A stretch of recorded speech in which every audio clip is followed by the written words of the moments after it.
Fanny Murray's husband didn't care that she was once a famed courtesan and cheated on her constantly. When she complained, he cruelly tossed her a single 20-pound note. But Fanny's response was so perfect, it went down in history. Fanny Murray, born Fanny Rudman, was 18th-century London's top courtesan, an innocent young girl thrust into the seedy demi-monde against her will. She would go on to become the focal point of several sordid career-ending scandals. Even after she traded in her tawdry life for a married one, she could not outrun her seedy past. The details of Fanny Murray's early childhood are largely lost to history. However, we do know that she was born in 1729 in Bath, England, and that her father was a respectable musician called Rudman. Her mother sadly is virtually unknown, but appears to have passed away long before she could teach Murray the ways of womanhood. Her father's friends didn't exactly set a good example. Murray's father was friends with the famous dandy Bonach, whose flamboyant lifestyle also made him a notorious womanizer. However, their close friendship also indicates that Murray grew up in a somewhat respectable middle-class family. That is, until tragedy struck. Her father passed on, leaving her orphaned at the age of 12. After that, she would have to take drastic measures to survive. As a lowly orphan, Murray fell into poverty. Her prospects certainly didn't look good, but she had an enterprising spirit. She managed to eke just enough to survive by selling flowers in the Abbey and outside the assembly rooms in Bath. It provided her with an excellent opportunity to people watch, and what she observed shocked her. While selling her flowers, Fanny Murray noticed that wealthy men seemed to have beautiful women on their arms who weren't their wives. She was herself quite fetching for a young girl, and wondered how she might become one of these kept ladies. Unfortunately for her, while she was busy watching the ladies, someone else was watching her. Murray sold beautiful flowers, but one fateful day, she encountered a customer who was interested in a bloom of a very different kind. The young orphan girl met John Spencer, the grandson of the legendary General John Churchill, 1st Duke of Marlborough. Spencer, an even more notorious rake than Nash, seduced Murray and took the bloom of her flower. Sadly, that was just the beginning of her hardship. Spencer had stolen Murray's innocence. The consequences were brutal. After he discarded her, she fell into an even worse crowd. Her next customer was a captain in the army, and allegedly a few reprobates and seedy characters followed after that. Her life might have ended in the gutter if a certain gentleman hadn't intervened. He was the person she would have least expected.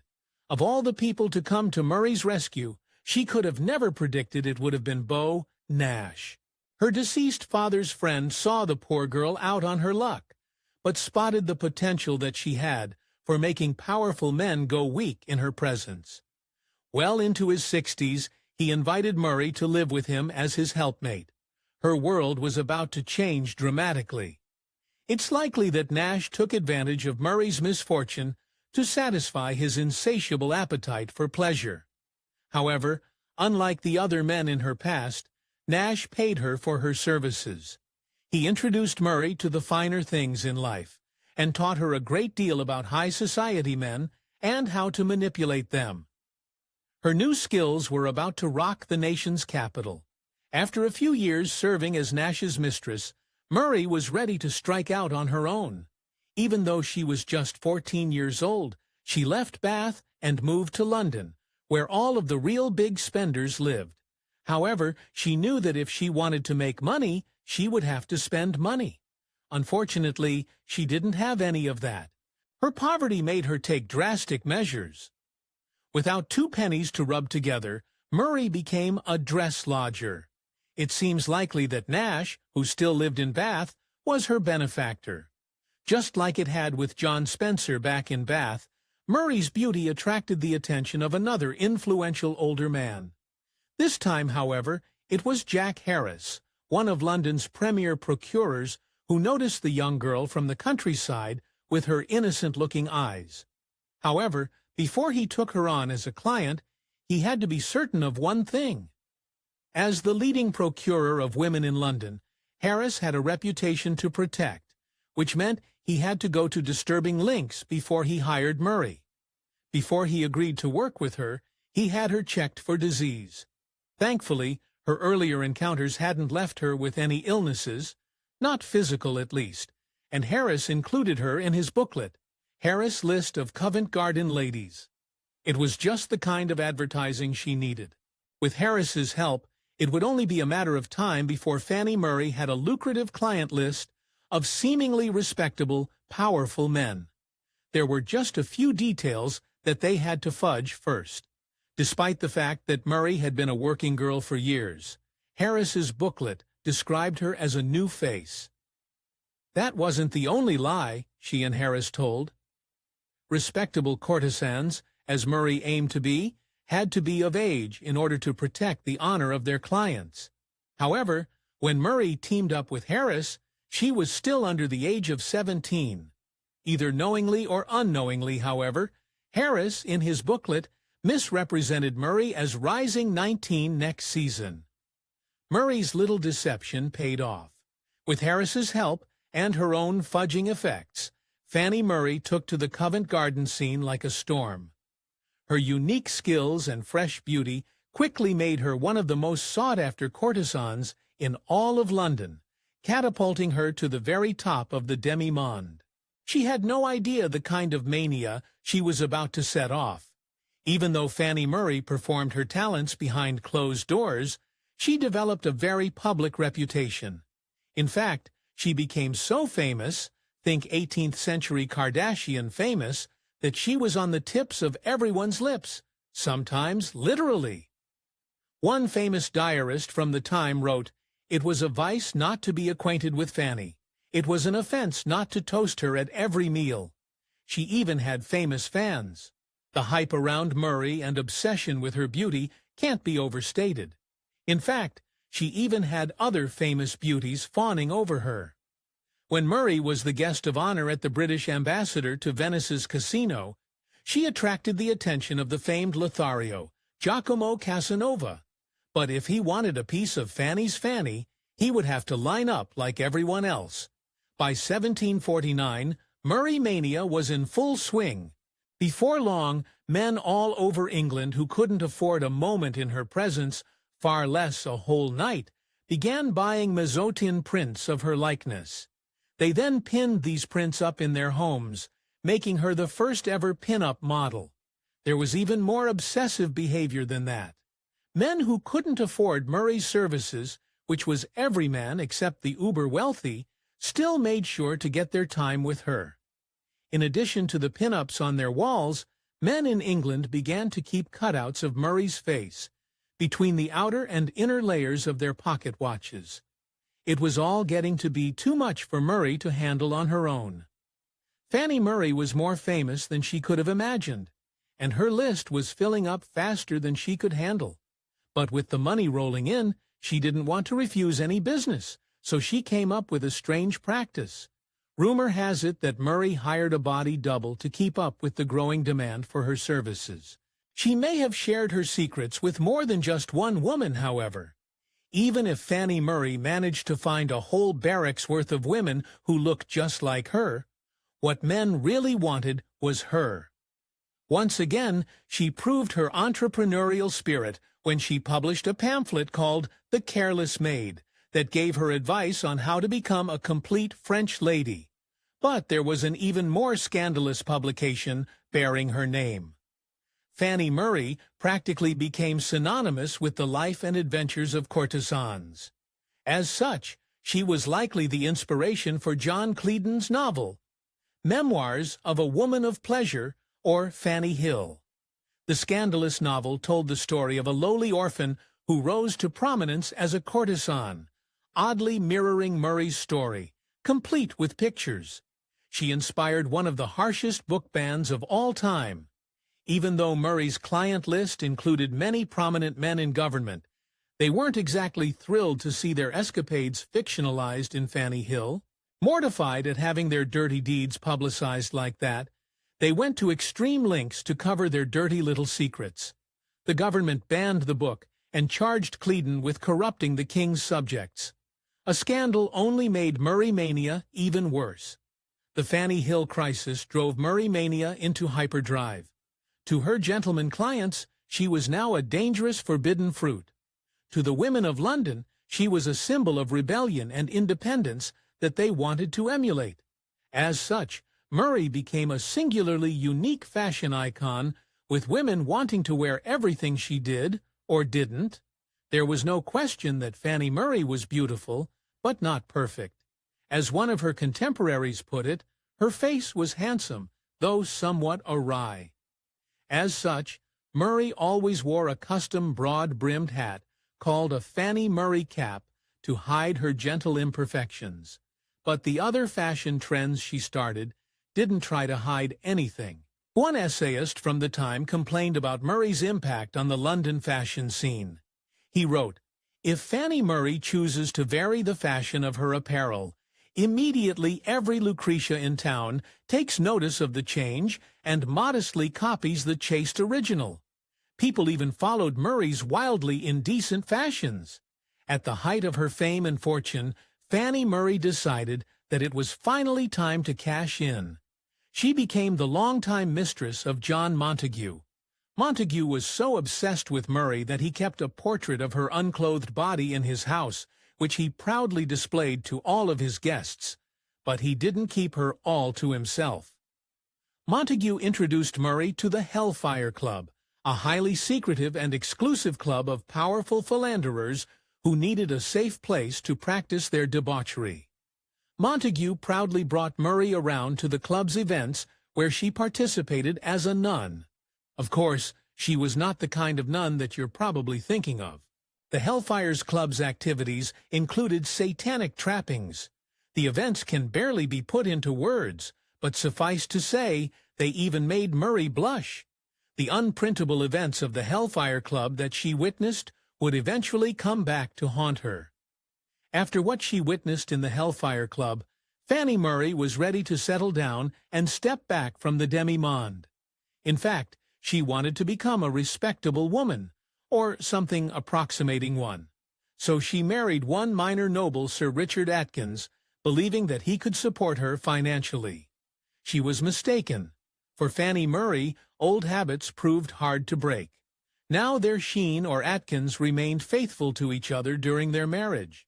In fact, their marriage was downright volatile, as Atkins continued spending lavishly on other courtesans, including some of Murray's biggest competitors. Then Atkins insulted Murray in a way she couldn't forgive. Fanny Murray had grown accustomed to making her own money as the demi-monde's most sought-after courtesan. But, as a married woman, she had to rely on Atkins for money. Unfortunately, he was spending all of his cash on Murray's old competitors, so when she complained to him that she didn't have enough spending money, he tossed a 20-pound note her way.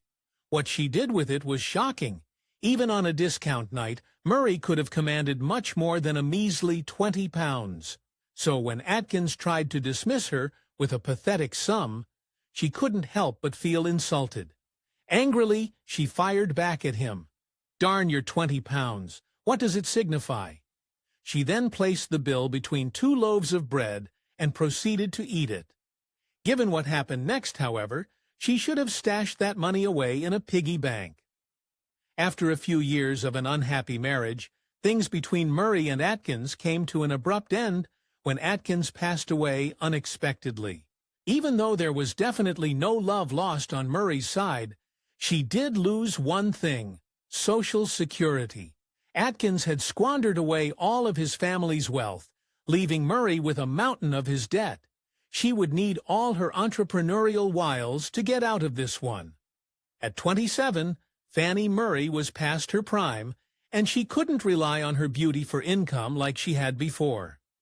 Unable to pay off the debts that Atkins had left with her, she was carted off to a sponging house, a type of lockup for people of big debts.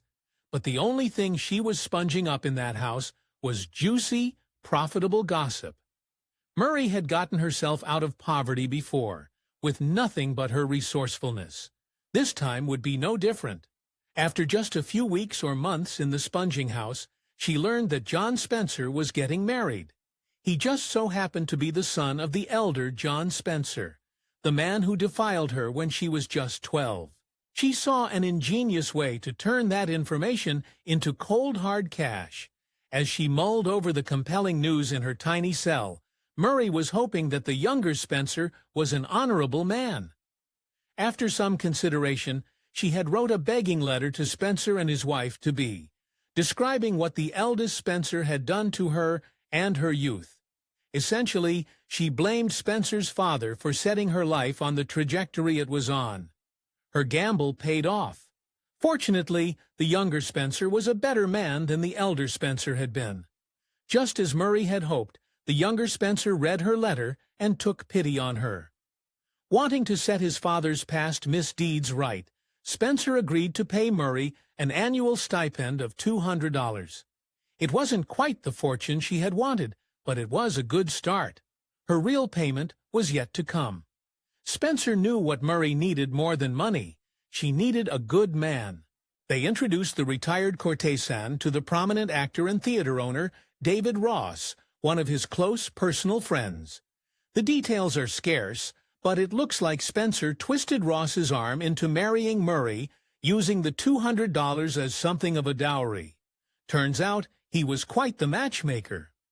With an engagement to David Ross, Fanny Murray got something that she never truly had before. She was once again a member of respectable society, and by all accounts, Murray and Ross actually enjoyed a happy marriage. However, even with this new start, she could not outrun her past. In 1763, an old poem by the journalist and radical politician John Wilkes surfaced and threatened to ruin Murray's rehabilitated reputation. The poem, an essay on women, was a lewd and rather explicit parody of Alexander Pope's An Essay on Man. It was also all about Fanny Murray. The contents of the poem shocked even her. The first line of the poem, which Wilkes had likely written at the height of Murray's fame with Thomas Potter, was "Awake, my Fanny."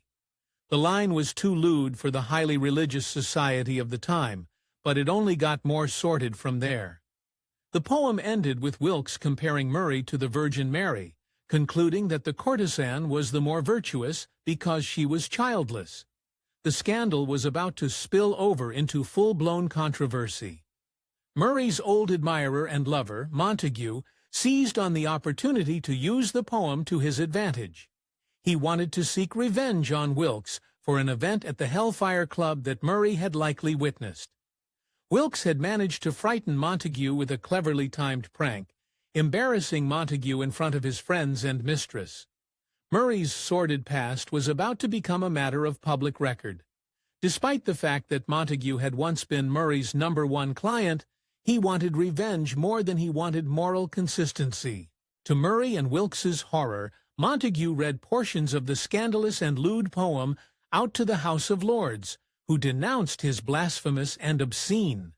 They then expelled Wilkes for having written it. Murray could only hope to escape blowback herself. Even though she was subject to the poem, Fanny Murray managed to escape the scandal largely unscathed. Montague, however, did not. One of the characters in the newly released The Beggar's Opera, Jimmy Twitcher, pulled off a similarly hypocritical betrayal. The public began calling Montague Twitcher for his deceitful act, but Murray had personal problems. Thankfully, most critics spared Murray from the controversy, calling her contribution little more than a matter of literary convention. However, she didn't escape personal consequences.